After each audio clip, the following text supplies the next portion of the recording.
आप सुन रहे हैं ध्येय टीवी का डेली एमसीक्यू कार्यक्रम और मैं हूं विवेक ओझा। इस कार्यक्रम में हम आईएएस, पीसीएस और अन्य प्रतियोगी परीक्षाओं के बहुविकल्पी प्रश्नों पर चर्चा करते हैं। तो आइए शुरू करते हैं आज का पहला सवाल। उत्तर पूर्व भारत के पहले एफटीओ यानी उड़ान प्रशिक्षण संगठन का उद्घाटन कहाँ हुआ है? आपके ऑप्शंस हैं ए डिब्रूगढ़, बी पासीघाट, सी इम्फाल या फिर डी लीलाबारी। इसका उत्तर है डी। व्याख्या देखते हैं। असम के लीलाबारी में उत्तर पूर्व क्षेत्र के पहले एफटीओ यानी उड़ान प्रशिक्षण संगठन का उद्घाटन किया गया है। देश के बाकी हिस्सों के साथ उत्तर पूर्वी क्षेत्र के हवाई संपर्क यानी एयर कनेक्टिविटी को अधिक बढ़ावा देने के लिए नागर विमानन मंत्रालय यानी जो सिविल एविएशन मिनिस्ट्री है, उसने उत्तर पूर्व क्षेत्र में हवाई संपर्क और विमानन बुनियादी ढांचा प्रदान करना नामक योजना को मंजूरी दी है। इसका उद्देश्य उत्तर पूर्व क्षेत्र के राज्यों में हवाई संपर्क को बढ़ावा देना और आवश्यक होने पर बुनियादी ढांचा विकसित करना है। इस योजना के एक हिस्से के रूप में 12 अप्रैल 2022 से दो महत्वपूर्ण विकास शुरू हुए। पहला, भारत में निर्मित HAL डोर्नियर DO-228 विमान की असम के डिब्रूगढ़ से अरुणाचल प्रदेश के पासीघाट तक पहली उड़ान का आयोजन, और दूसरा, अलायंस एयर नागरिक संचालन के लिए भारत में निर्मित विमान का उड़ान करने वाली भारत की पहली वाणिज्यिक एयरलाइन होगी। अब बात करते हैं दूसरे सवाल की।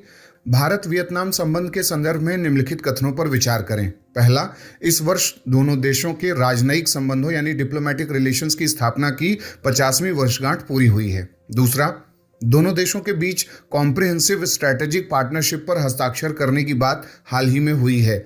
उपरोक्त में से कौन से कथन सत्य हैं? ए केवल एक, बी केवल दो, सी एक और दो दोनों, या फिर डी न तो एक न ही दो। इसका उत्तर है ए। व्याख्या देखते हैं। भारतीय प्रधानमंत्री नरेंद्र मोदी ने 15 अप्रैल को वियतनाम की कम्युनिस्ट पार्टी के महासचिव से फोन पर बात की। दोनों नेताओं ने इस वर्ष मनाई जा रही भारत और वियतनाम के बीच राजनयिक संबंधों की स्थापना की 50वीं वर्षगांठ पर एक दूसरे को बधाई दी। दोनों नेताओं ने भारत वियतनाम व्यापक रणनीतिक साझेदारी यानी कॉम्प्रिहेंसिव स्ट्रैटेजिक पार्टनरशिप के तहत व्यापक सहयोग की तीव्र गति पर संतोष व्यक्त किया। इस रणनीतिक साझेदारी यानी जो स्ट्रैटेजिक पार्टनरशिप है, इसकी शुरुआत 2016 में प्रधानमंत्री की वियतनाम यात्रा के दौरान की गई थी, यानी ये ऑलरेडी हो चुका है। प्रधानमंत्री ने भारत की एक्ट ईस्ट पॉलिसी और इंडो पैसिफिक विजन के एक महत्वपूर्ण स्तंभ के रूप में वियतनाम के महत्व को दोहराया और मौजूदा जो भी इनिशिएटिव्स हैं उनकी त्वरित प्रगति के लिए काम करने के अलावा द्विपक्षीय संबंधों के दायरे को बढ़ाने की अपेक्षा की। प्रधानमंत्री ने वियतनाम के बाजारों में भारत के फार्मा और कृषि उत्पादों की पहुंच को और अधिक सुविधाजनक बनाने का भी अनुरोध किया। अब बात करते हैं तीसरे सवाल की। गृह मंत्रालय द्वारा दिया गया नया हाइब्रिड सिक्योरिटी मॉडल निम्नलिखित में से किस सशस्त्र बल से संबंधित है? आपके ऑप्शंस हैं A Assam rifles, B Indo Tibetan border police force, C Sashastra Seema बल, या फिर डी केंद्रीय औद्योगिक सुरक्षा बल यानी CISF। इसका उत्तर है डी। व्याख्या देखते हैं। देश के गृह मंत्रालय का नया हाइब्रिड सुरक्षा मॉडल सामने आया है। हाल ही में भारत के गृह मंत्री द्वारा हाइब्रिड सुरक्षा मॉडल पर जोर देते हुए इसे आंतरिक सुरक्षा का एक मजबूत उपकरण बनाने की सिफारिश की गई है।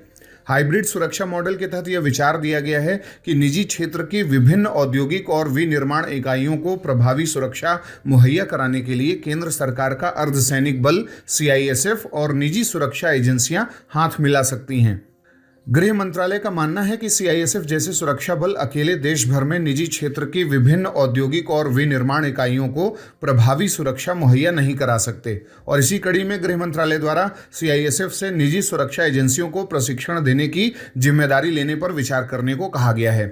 देश के गृह मंत्रालय द्वारा सीमाओं और बंदरगाहों के पास स्थित औद्योगिक इकाइयों पर ड्रोन के बढ़ते खतरे को लेकर चिंता व्यक्त की गई है, और गृह मंत्रालय ने CISF से रक्षा अनुसंधान और विकास संगठन यानी DRDO और सीमा सुरक्षा बल यानी BSF जैसी एजेंसियों के साथ मिलकर इस खतरे के खिलाफ एक प्रभावी टेक्नोलॉजी तैयार करने के लिए आग्रह किया है।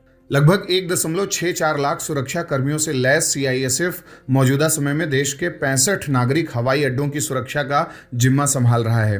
सरकारी और निजी क्षेत्र के कई महत्वपूर्ण बुनियादी ढांचों की हिफाजत की जिम्मेदारी भी उसी पर है, और CISF केंद्रीय गृह मंत्रालय के अधीन काम करता है। अब बात करते हैं चौथे सवाल की।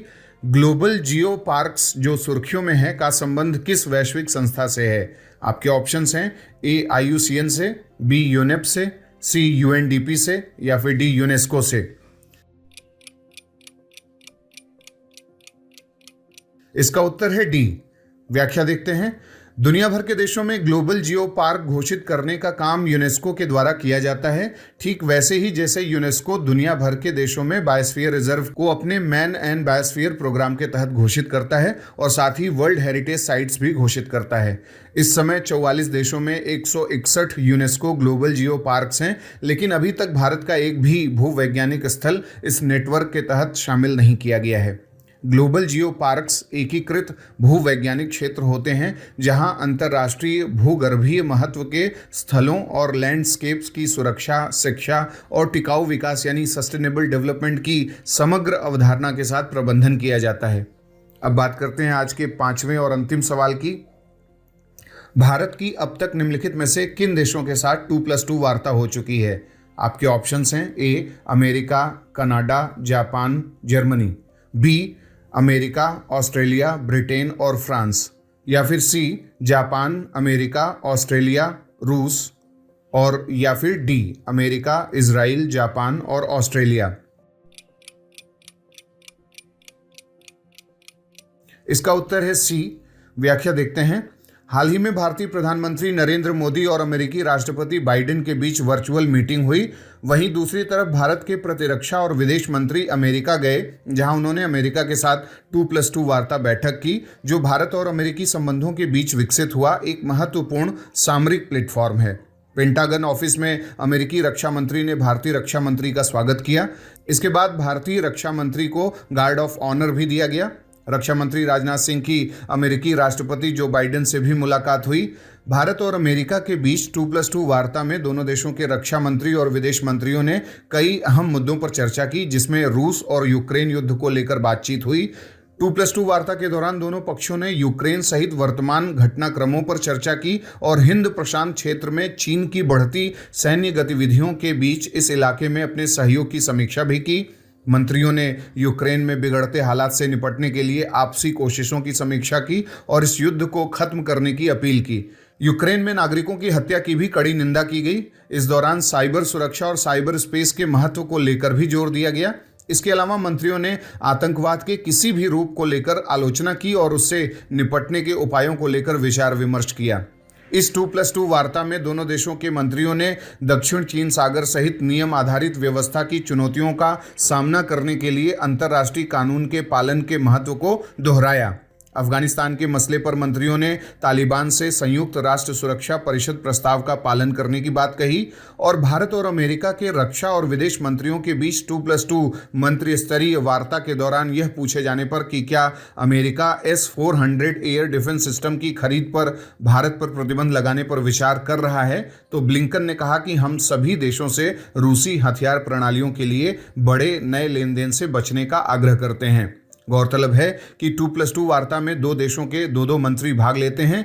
इस हिसाब से किन्हीं दो देशों के शीर्ष मंत्रियों और उनके समकक्षों के बीच होने वाली वार्ता को 2+2 वार्ता कहते हैं। वार्ता के इस स्वरूप की शुरुआत जापान ने की थी। बाद में दुनिया भर के कई देशों ने बातचीत के इस तरीके को अपनाया। आमतौर पर इस तरह की वार्ताओं का लक्ष्य दो देशों के बीच रक्षा सहयोग के लिए उच्च स्तरीय राजनयिक और राजनीतिक बातचीत को सुविधाजनक बनाना होता है। इस वार्ता में दो देशों के विदेश मंत्री और रक्षा मंत्री भाग लेते हैं और अपने स्ट्रेटेजिक पार्टनरशिप को मजबूती देते हैं। तो ये था आज का हमारा डेली MCQ कार्यक्रम। आपके 5 में से कितने सवाल सही हुए, कितने गलत, आप हमें कमेंट बॉक्स में बताएं। अगले कार्यक्रम के साथ जल्दी हाजिर होंगे। इजाजत दीजिए, नमस्कार।